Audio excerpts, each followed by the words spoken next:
The Watchers is a new horror movie from director Ishana Night Shyamalan. You might be saying, why does that name sound kind of familiar? I'll tell you why. It's because her father is the acclaimed filmmaker M. Night Shyamalan, and this is her directorial debut.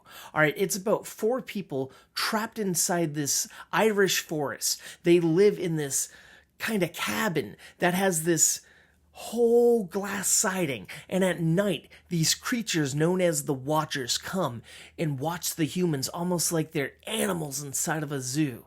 And in the daytime, the Watchers bury themselves underground, and the humans are free to go out and get food and fresh air, but they can't find a way to exit this forest. They're trapped. And that is until a young woman named Mina is in the group.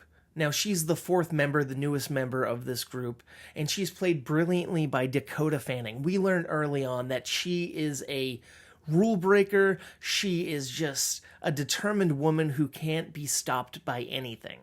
And she is trying to find a way out. She breaks rules that have been set in place and have kept these other people alive, but she needs to escape. This movie has an interesting story. Yeah, it sounds a little familiar. It reminded me of this movie that came out a few years ago about a girl who's looking for her twin sister that got lost in a forest in Japan. But this has the added interest of the creatures and other people. It's interesting. It's unique. It's spooky. It's really great with the tension, and the characters are pretty cool. And it's not super predictable, and it's competently directed. For a first-time director, Miss Night Shyamalan kills it, all right?